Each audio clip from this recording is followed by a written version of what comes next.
Hey guys, JC here. Today Rocket posted another Tumblr update on the progress of the DayZ Standalone. So let's take a look at it.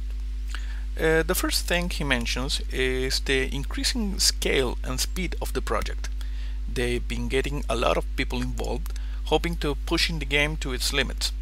Here we can see a picture of Rocket and Ivan Bogta, recently back from his ordeal in Greece, and now helping in the development. And here you can see some images of the current redevelopment of Cherneros, and they all look just great. Look at the detail. By the way, if you are able to recognize the name of that location, please leave me a comment, as I was unable to identify it. Now, about the multiplayer testing, it is still closed to external people, as they continue to identify and fix crashes and other issues. They are hoping to begin their first large-scale capacity testing next week, from 50 to 150 players per server. There are also news about the architecture and the changes in loot spawning.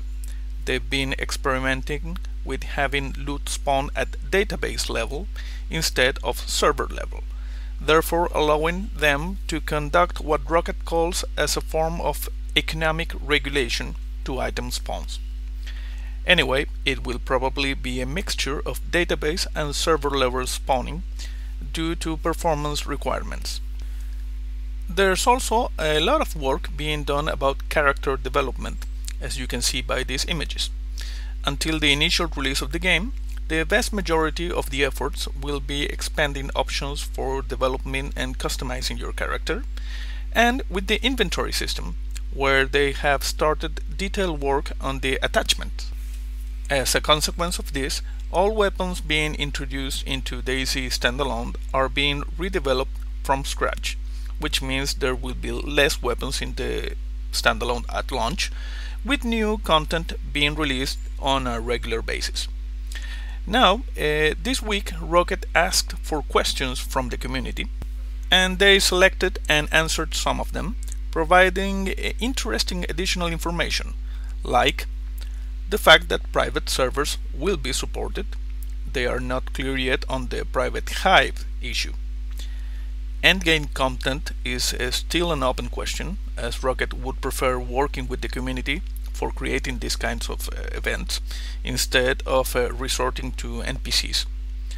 The current goal is no HUD, with options being considered for those with hearing impairments. The humanity system will be included and will be further developed. For now, they are looking at one character per player, not multiple, due to the huge amount of data they need to store. It could be possible, technically speaking, for the game to be ported to next generation consoles. It's the commercial part that remains to be seen. They've started the development of a basic radio system for in-game comms, and finally, the game it's not going to be very expensive, and they are hoping for a big enough commercial success so that further maps could be released as free content and not as paid DLC. Okay guys, that's it for this video. As soon as more information becomes available, I'll post another update. Thank you for watching. See you next time. Destruction and creation.